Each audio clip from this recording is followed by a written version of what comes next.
Welcome to Spiritual Minefield. Today we're going to be talking about the rapture. Is the rapture pre-trib or post-trib? So for this, we're going to look at a couple of places, but we're going to hang in, or we're going to look closely at Matthew chapter 24. We're going to read verse 29 and then skip to 31. But 31 will be our main verse that we're going to tackle.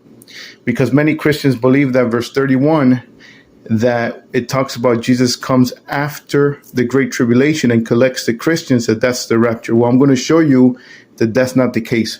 So basically, there are two different groups of Christians.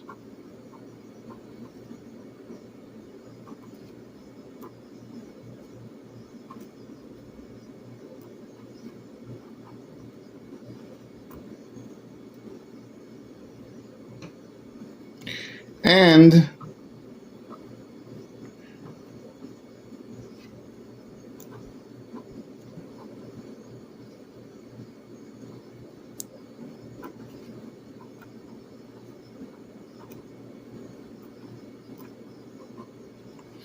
so there's two different groups of Christians and two different trumpet calls. And we're going to look at this closely. So I'm going to draw right now a quick basic graph.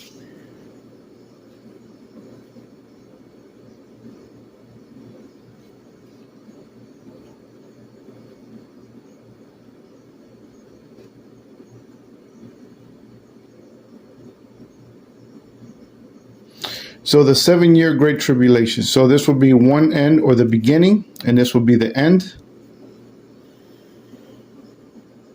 So this will be 7 years. This will be 3.5, or the first. This will be the middle, and then this will be the second 3.5. Okay, so now this one here will be group number 1. This will be group number 2. So these two groups are Christians. So put here Christians. So these two groups are believers. Okay, one is, and this will be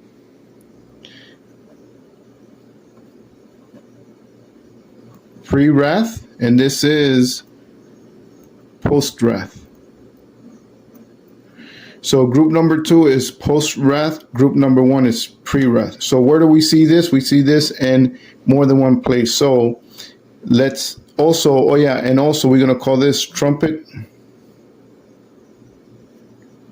call. This will be trumpet call number 1 and trumpet call number 2. So there's two trumpet calls, as we're going to see here. Now, trumpet call number 1, we see it in 1 Thessalonians chapter 4, verses 16 through 18. And in trumpet number 2, we see that in Matthew 24, verse 31.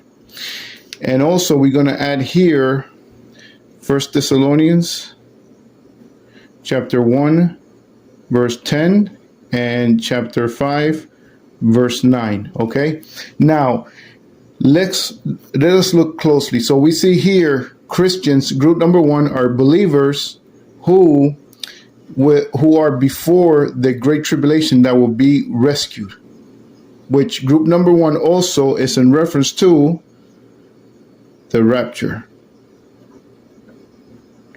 So this is in reference to the rapture. This here, Matthew 24:31, is not in reference to the rapture, but to gather to Jesus on the earth.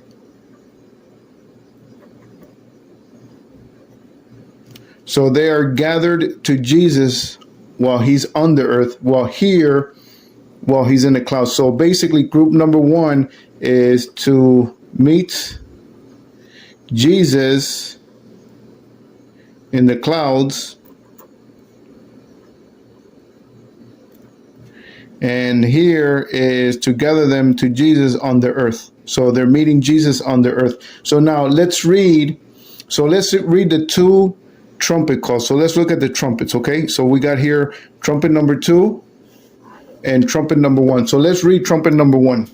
Okay, so for trumpet number 1, we're going to go to 1 Thessalonians chapter 4, verse 16, which says, "For the Lord himself will descend from heaven with a loud command, with the voice of an archangel, and with the trumpet of God, and the dead in Christ will be the first to rise." Now, this is referring to the rapture, because in verse 17 it says, "After that we who are alive and remain will be caught up together with them in the clouds to meet the Lord in the air, and so we will always be with the Lord."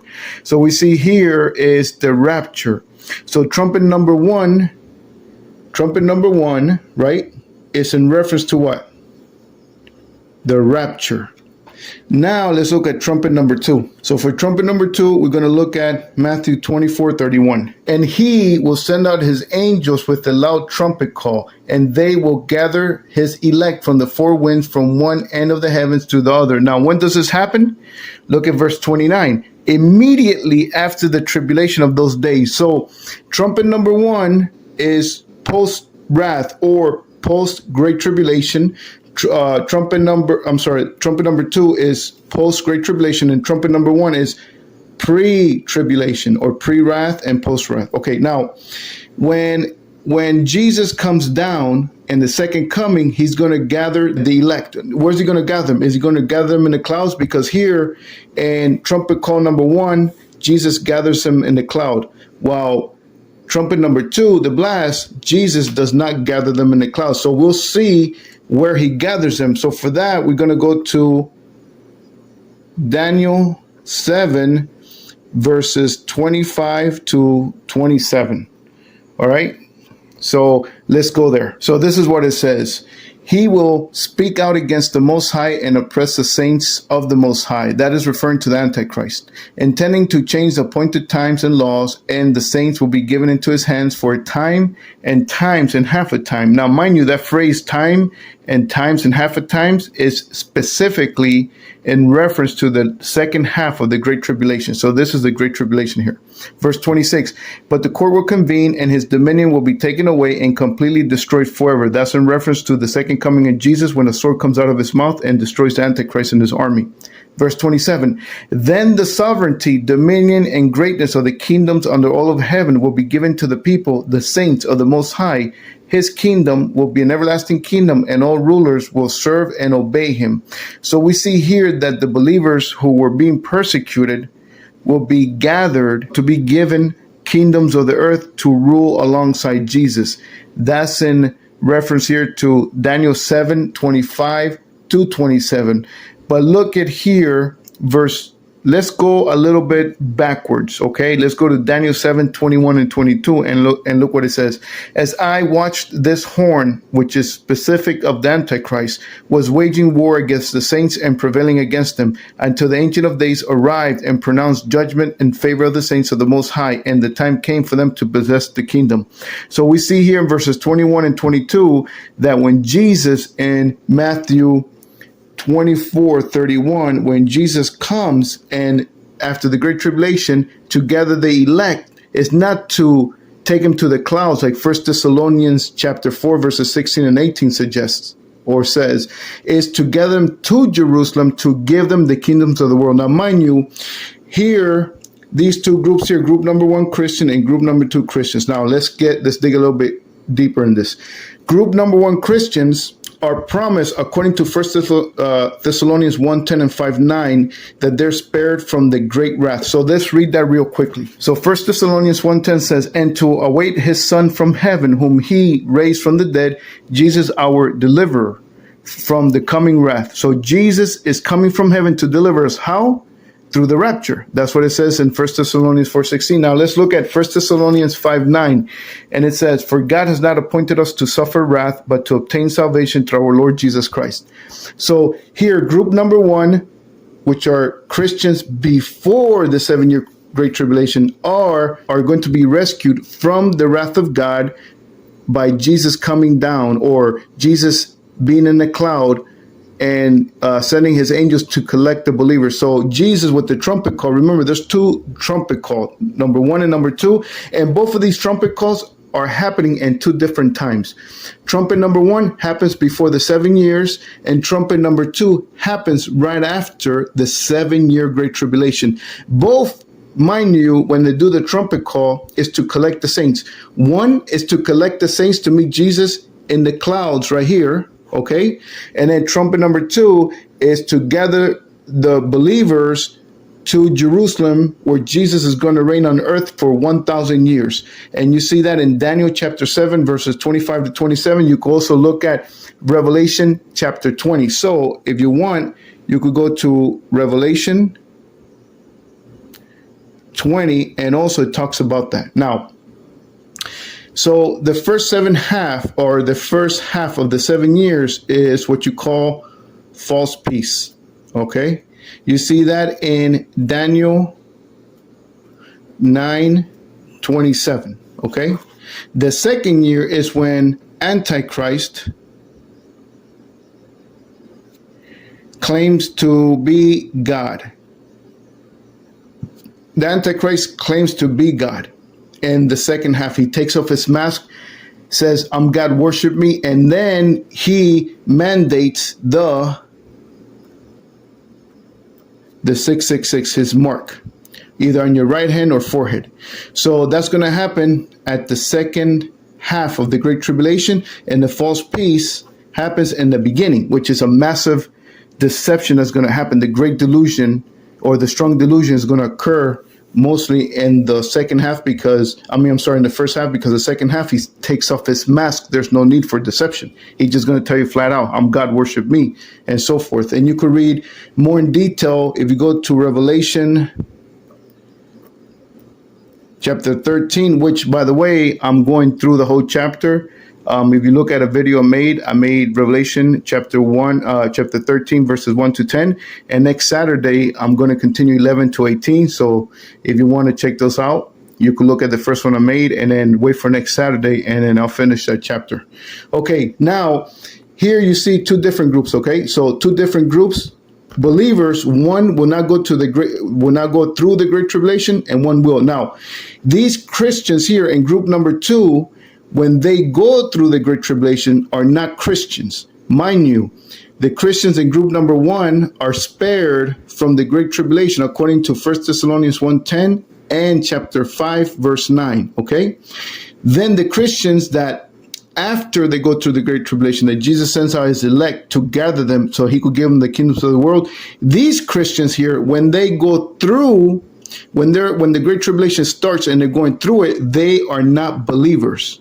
So when they're going through the Great Tribulation, it's when they get saved. So basically, the Great Tribulation is not only to punish the unbelievers, but to give chances to people to get saved. And then some actually get saved during the 7-year Great Tribulation. And then the believers that get gathered by Jesus' angels in Matthew 24:31 are the ones that didn't get the heads cut off, that were probably in captivity, or maybe scattered somewhere hiding or anything like that. And also, not only that, but here the believers in Matthew 24:31, you know who are also included?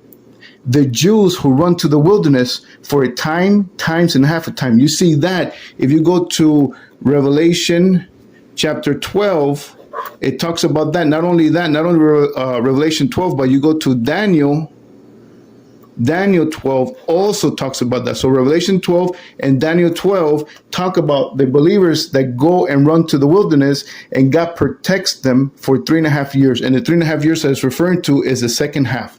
So when the second trumpet call is announced, or is sounded, is to gather the Jews, the Messianic Jews who believe in Jesus Christ, and also to gather the other Gentile Christians and gather them to Jerusalem to worship Jesus and to be given the kingdoms of the world. So here you see that you cannot say that Matthew 24:31 is in reference to the rapture, because Matthew 24:31 is a different group of Christians from First Thessalonians chapter 4, verses 16 through 18. These Christians here are Christians before the rapture. Before the Great Tribulation. While the Christians in Matthew 24:31 become Christian because of the Great Tribulation. So we understand that? So we cannot say that Matthew 24:31 is in reference to the rapture, because these become Christians because of the Great Tribulation, while group number one are believers before the Great Tribulation. So that's why they're two different groups, and they're two different trumpets. Trumpet number one is to gather the Christians in the clouds to protect them from the coming wrath. I already showed the verses. And trumpet number two is to gather the scattered Christians and Jewish Christians who are scattered all over the world, to bring him to himself, to give them the kingdoms of the world. Now, mind you, when Jesus comes in Matthew 24:31, guess who's going to come? Who's going to be ruling with Jesus? The Christians from First Thessalonians chapter 4, right, verse 16, and the saints of the Old Testament, with the believers who are, so the believers who are still alive after the tribulation, or the Great Tribulation.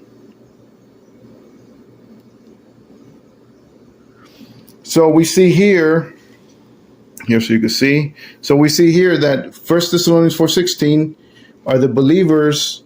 These are the believers that get raptured. And then Matthew 24:31 are the believers who are still alive after the Great Tribulation. So both of these believers, the ones who got raptured and the ones who go through the Great Tribulation, because of the Great Tribulation they get saved, these all believers will reign with Christ, including the Old Testament saints, okay? So the Old Testament saints, the Christians who got raptured, also the ones who got beheaded, and those who are alive when Jesus comes down at the second coming, all Christians, meaning from all time, will come and reign with Christ for how long? 1,000 years. And Satan will be locked up in the bottomless pit. So we see here two different groups of Christians. Number one, they're already saved before the Great Tribulation. They get saved so they won't have to go through it. Group number two, Christian, they get saved because of the Great Tribulation, and then those who survive it get brought to Jesus to be given the kingdoms of the world. Now, really quickly, and I want to make this very clear, that God's wrath is only given to the unrighteous or the ungodly. So for this, if you want to see this, we'll go to Romans chapter 1 and verse 18. So let's look at that really quickly. And it says, the wrath of God is being revealed from heaven against all the godlessness and wickedness of men who suppress the truth by their wickedness. So you see that? The wrath of God is being revealed from heaven against who? All the godlessness. So Romans 1:18 is God's wrath for unbelievers. Okay? So God's wrath for unbelievers. Romans 1:18. Read that. The wrath of God is only for unbelievers, but at the same time, to giving them an opportunity to get saved. So we see here two groups of people. So basically, this study shows, okay? Well, this study shows here that Christians now are waiting for the rapture to be rescued from God's wrath, while during God's wrath or 7 years Great Tribulation, some will come out being saved. So that's why I believe in a pre-trib rapture, because the Bible is very clear that it is pre-trib. It's not post-trib or mid-trib. It's very clear. If you have any questions, please put it in the comment section, and if I have time, I will answer them. Thank you for listening.